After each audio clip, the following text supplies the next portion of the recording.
pessoal, a primeira via que a gente vai falar é da via oral. Então, vou colocar aqui para vocês.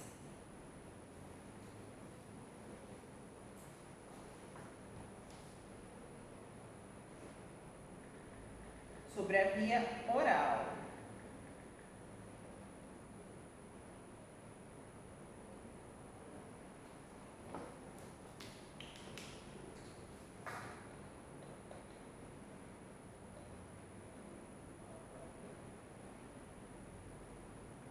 Vou desenhar aqui. Não sou boa para desenhar, pessoal. Sou péssima. Aqui é uma pessoa. Finge que é uma pessoa aqui, gente. Que é uma boca.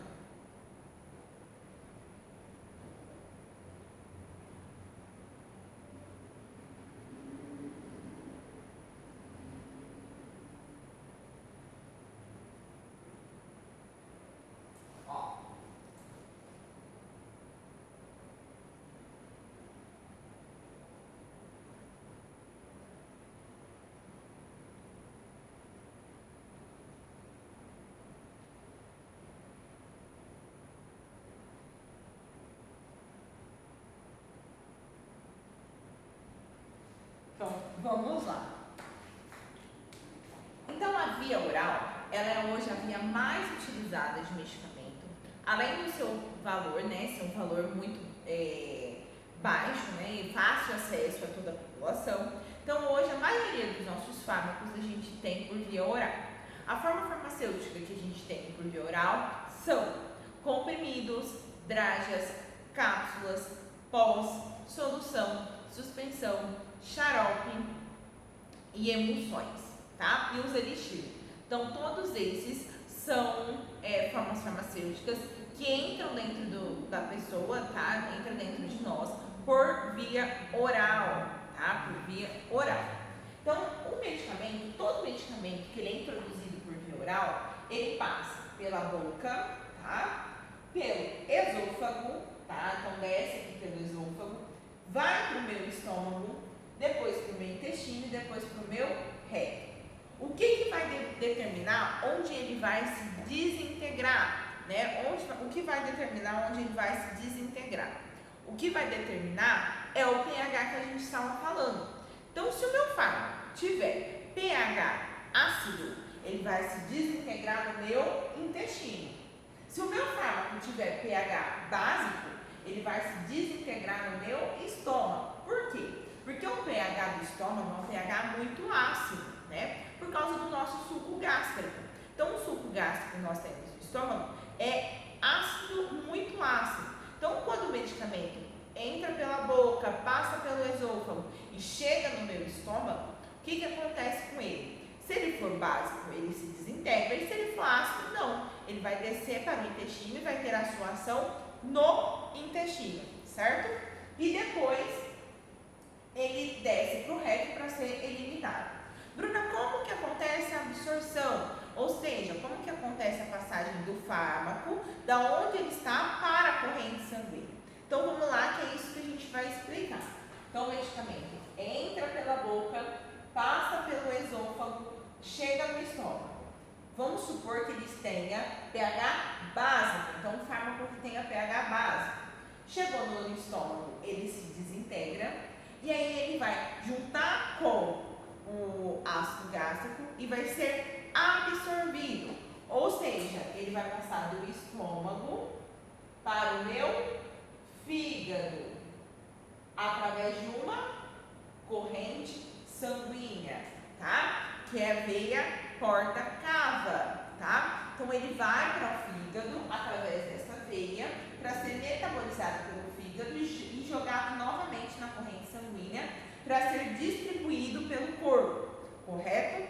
Então ele chega, ele se desintegra, depois que ele se desintegrou, ele vai para a corrente sanguínea, vai para o fígado, depois do fígado ele vai novamente para a corrente sanguínea, tá? O que acontece? Nós temos algumas formas farmacêuticas que são mais fáceis de ação, mais rápida para se desintegrar. Gotas, tudo que é líquido é mais rápido a ação, tá? A ação é bem mais rápida, mais ágil. Por quê? Porque já está desintegrado. Então, suponhamos que eu tomo um xarope. O xarope, quando chegar no meu estômago e ele for alcalino, ele já está desintegrado. Então, ele já vai começar a ser absorvido. Já o comprimido, se eu tomar o comprimido até ele passar pelo meu esôfago, chegar no meu estômago, se desintegrar, tá? Para ser absorvido, ele demora mais tempo. Tá vendo que o tempo dele chegar até no meu estômago é diferente, ou dele chegar até no meu intestino? Depois do estômago, o medicamento passa para o intestino. No intestino, acontece a absorção da maioria das vitaminas, minerais que nós alimentamos, tá? Não é no estômago que ocorre a principal absorção. A principal absorção acontece no nosso intestino. Nós temos o intestino grosso e o intestino liso, tá? Nos dois, nós temos alta taxa de absorção de nutrientes, tá bom? Então, para ser absorvido. Então, mas para o fármaco ser absorvido no intestino, ele tem que ter pH ácido, tá bom? Sempre um ao contrário do outro, tá bom? Então, quando eu introduzo meu medicamento passa pela boca, desce pelo meu esôfago, chega no meu estômago. Ah, ele tem pH ácido, continua mais um pouquinho e desce para o meu intestino.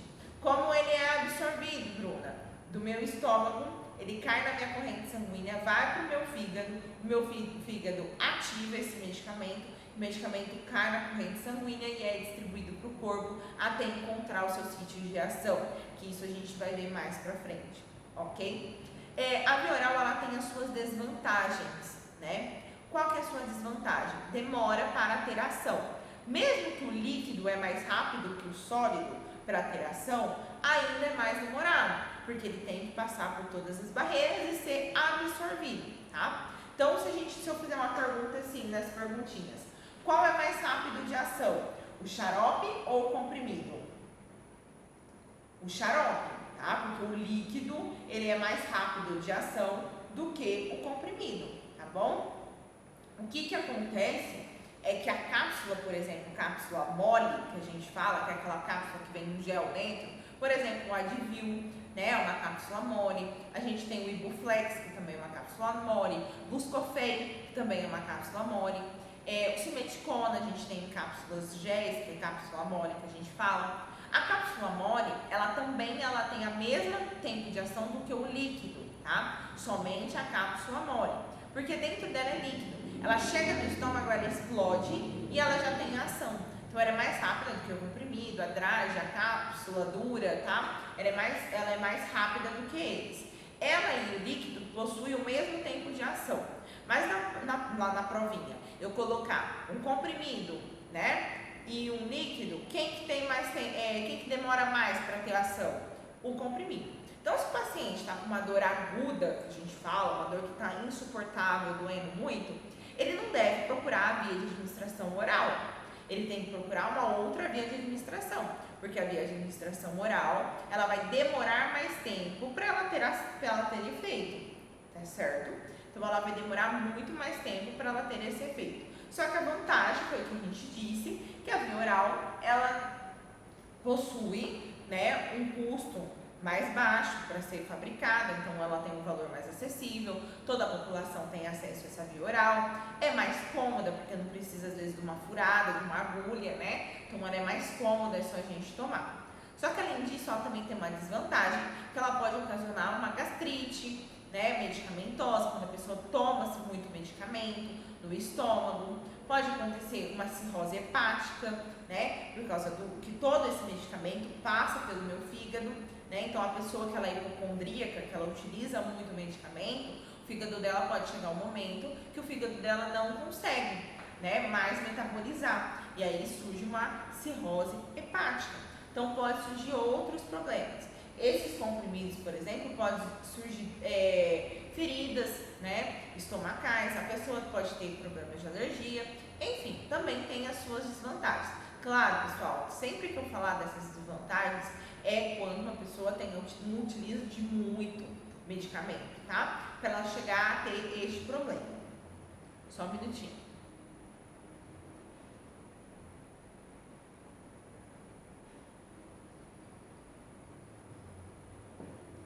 E aí possui também a desvantagem de pessoas que não deglutem, né?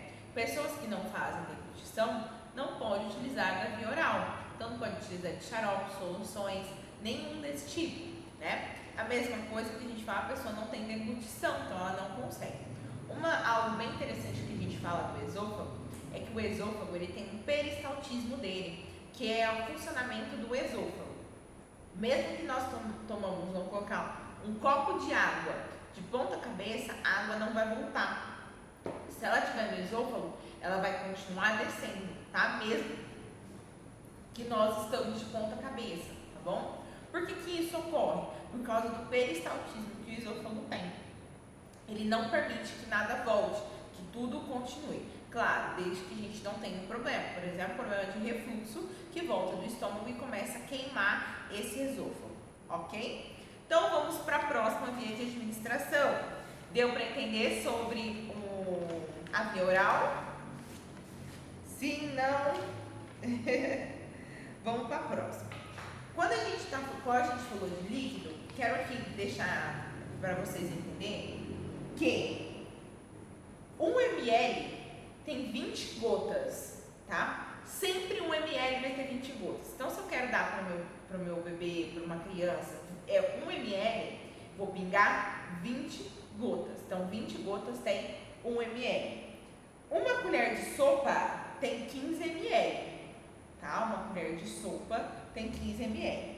E uma colher de chá tem 5 ml. Então, uma colher de sopa tem 15, uma colher de chá tem 5, tá? E 1 ml são 20 gotas. Gravem isso, tá? Que isso também cai na prova. Vou falar de novo. Colher de sopa, 15 ml, sendo que cada 20 gotas é 1 ml. Então, se eu perguntar lá na prova, que é para vocês fazerem a continha, quantas gotas possui em uma colher de sopa? Quantas gotas possui em 5 ml de medicamento? Né? Aí é só vocês fazerem as continhas, perdão. Então, vou falar de novo. 1 ml possui 20 gotas.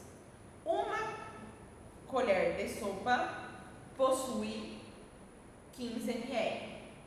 Uma colher de chá possui 5 ml. E a de sobremesa possui 10 ml. Ok? Tá? Isso é algo bem importante que vocês têm que saber. Lembrando, gente, que sempre que a gente olha o medicamento, vem escrito assim, ó, por exemplo, losartana 50 mg. Tá? Pessoal, quer dizer que em cada comprimido possui 50 mg e não na caixinha toda. Quando a gente fala, por exemplo, da amoxicilina, né, 250 mg, quer dizer que em cada 1 ml possui 250 mg de amoxicilina, ou seja, de princípio ativo. Então, em cada 1 ml possui 250 mg. Então, se eu pingar, é que não tem amoxicilina em gotas, tá? Mas suponhamos que eu pingue 20 gotas de amoxicilina. Vai ter quantos ml? Perdão, vai ter quantas miligramas de amoxicilina? 250 miligramas de amoxicilina, tá? Porque sempre que eu tenho aquele númerozinho, é por ml. Então, se eu tenho 100 miligramas de um determinado medicamento, é por ml. Se eu tenho 50, é 50 por ml. Então, se eu dou 10 ml de determinado medicamento, eu estou dando, por exemplo, se eu tenho 100, eu estou dando, por exemplo, 10 ml daquele medicamento. Olha o tanto de miligramas que eu estou dando. Estou dando, vamos colocar, dá 1000 miligramas. Tá? Então, é assim que funciona, ok? Sempre eu tenho um número, né, que vai ser em miligramas, que vai ter uma barrinha, ml, que vai ser aquele determinado ml. Próxima via que a gente vai falar, via sublingual. O que é essa via? Essa via é um medicamento que nós colocamos embaixo da língua, tá? Então, toda vez que nós colocamos o medicamento embaixo da língua, a gente chama ele de via sublingual. Não temos variedade de medicamentos que são via sublingual. Temos temos medicamento para vômito, que é o Vonal, que é sublingual. Temos a forma farmacêutica deles, é comprimido, tá, pessoal? E a gente tem alguns de pressão também, né? E o Rivotril, que são sublinguais. Medicamentos sublinguais, eles têm uma ação rápida, tá? Porque embaixo da nossa língua a gente tem vários vasinhos e esses vasinhos absorvem de uma forma bem rápida o medicamento, tá? Então, ele tem o tempo de ação mesmo mais rápido do que o líquido. Então, ó, eu tenho o sólido, o líquido e o sólido, sublingual e o líquido, tá? De tempo de ação, que a gente fala que é mais rápido. Então, entre um comprimido, um xarope, o sublingual é mais rápido, por mais que ele seja um comprimido. Tá vendo? Lembra que eu falei que depende da via de administração que a gente falar, certo? Então, se eu colocar na prova lá, se o medicamento via sublingual, qual é mais rápido? Via sublingual ou via oral? Via sublingual é mais rápida a ação do que a via oral, porque debaixo da nossa língua possui vários vasinhos ativos que logo já absorve, né? Já coloca aqui o comprimido, né? E logo ele já é absorvido. A desvantagem é que a gente não tem tantos fármacos nessa via de administração, são poucos porque nem todos conseguem ter essa molécula, tá? E a desvantagem também é que às vezes o paciente ele não consegue fazer a deglutição, não está desidratado, não tem saliva para colocar embaixo da língua. Então a gente tem esse problema também.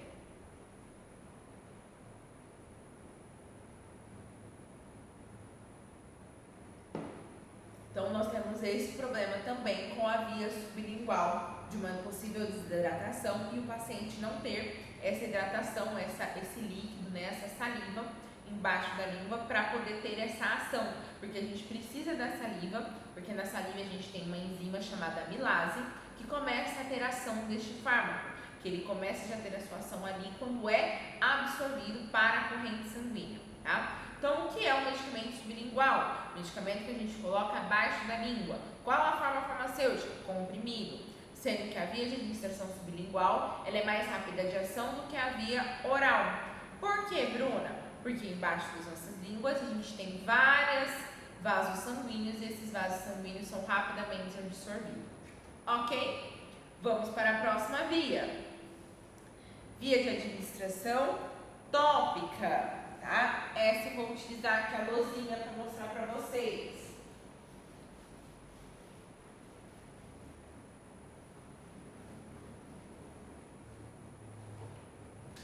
Então, via tópica.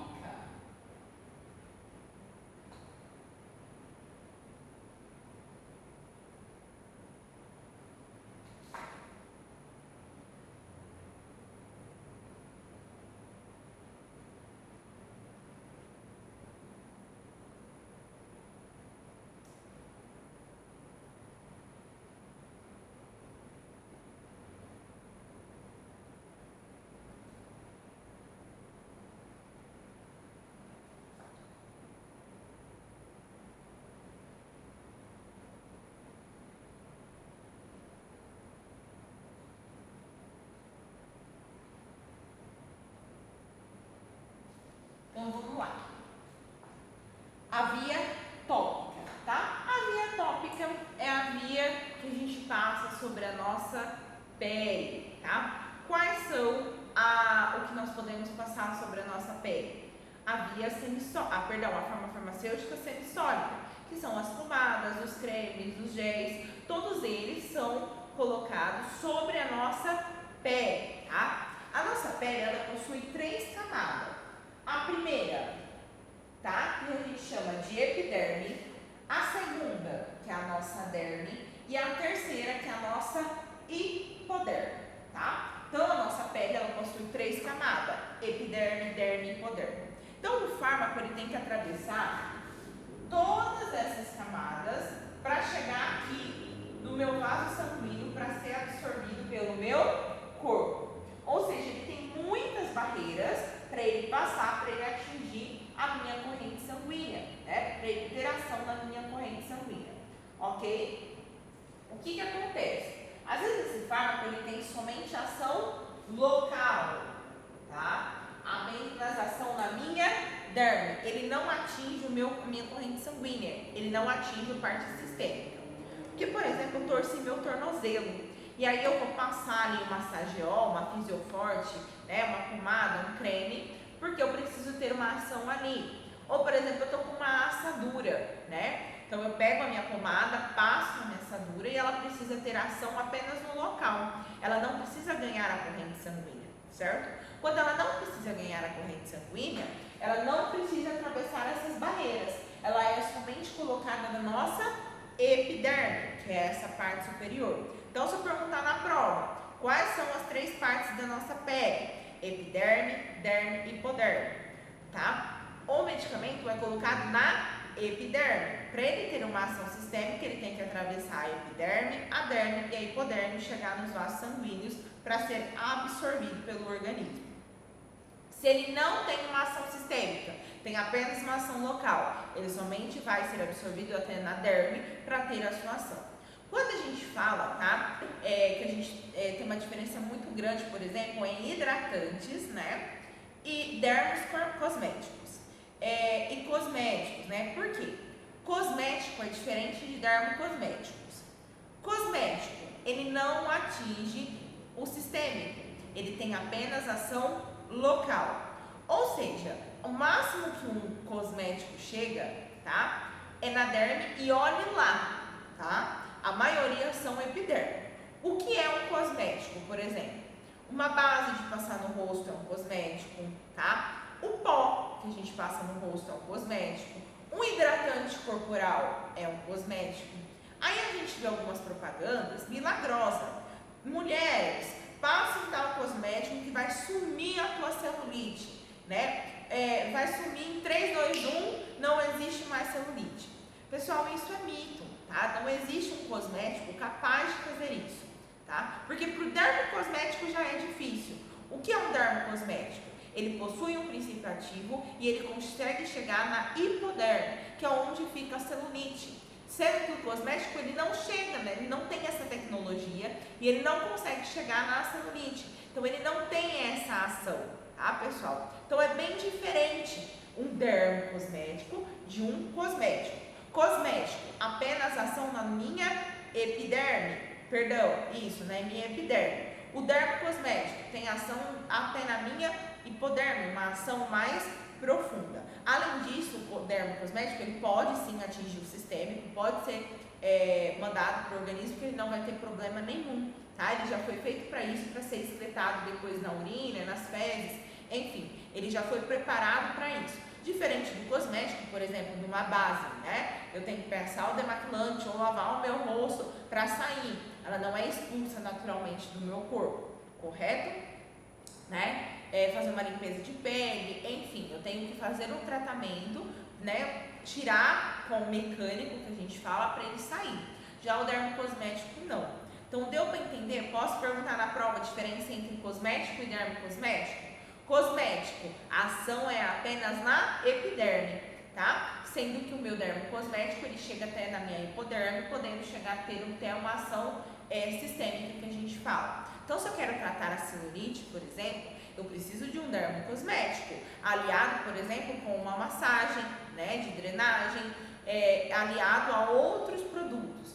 Por exemplo, uma ação enzimática, né, que a gente tem produtos que a gente coloca enzimas através da subcutânea, via de administração subcutânea. Então, aliados a outros protocolos, muito bom, você vai conseguir tirar a sua celulite. Só que a celulite, ela é alimentação, né? A alimentação interfere na celulite, né? Por exemplo, os vasinhos estouram. Uma pessoa que fica o dia todo em pé, ela possui vasinho, mesmo que ela coloque lá, a gente fala, faz o preenchimento de vasos, né? Ela fez o preenchimento de vasos, daqui a um tempo ela vai ter vasos novamente, porque ela continuou com o mesmo hábito, ou seja, ficando em pé novamente, tá? Então é muito difícil de mudar isso. Por um tempo vai ficar sem vaso, só que depois volta. Ah, Bruna, mas pode voltar menos. Isso depende do seu organismo, tá bom? E isso a mesma coisa com a celulite, tá bom? Porque a celulite ela fica na minha hipoderme, ou seja, o cosmético não chega na minha hipoderme. Bruna, e onde vende dermocosmético? Dermocosmético não pode ser vendido em catálogo, tá? Por exemplo, que a gente vê, por exemplo, a Avon, né? A Avon ela não vende dermocosmético, ela é uma indústria de cosmético, não de dermocosmético, tá? Então, ela somente cria cosméticos que auxiliam, né? Auxiliam, e eu falo, como eu digo, na parte superficial, né? Na parte superficial da epiderme, não chega na hipoderme. Então, tem algumas coisas que a gente fala que é fantasiosas, né? Que isso não vai acontecer. Apenas está enganando ali a população acha que está fazendo uso de algo. Por exemplo, a Cicatricure, né? A Cicatricure que a gente fala. Cicatricure ela é um dermocosmético muito bom, né? Utilizado tanto em estrias, correção, né? Tem também para contorno dos olhos, rugas, tem a hidratação da Cicatricure, tem para as pernas, né? Para a parte de celulite, e é muito bom, mas não é um cosmético, é um dermocosmético vendido em drogaria, vendido em farmácias, tá? Então a gente tem que saber essa diferença. Vocês, como atendentes de farmácia, é muito importante, porque às vezes você quer agregar uma venda para uma pessoa, para uma mulher, e aí você agrega a venda falando isso, falando, olha, esse aqui é um dermocosmético, ele é melhor do que o cosmético, ele tem uma ação na hipoderme. Então a gente agrega a venda com o saber, né? Com a inteligência, com o saber, a gente consegue agregar venda, ok? Então a gente vai para o próximo vídeo de administração, vou finalizar esse vidinho aqui, e a gente vai para a próxima. Então, deu para entender a diferença, né, pessoal?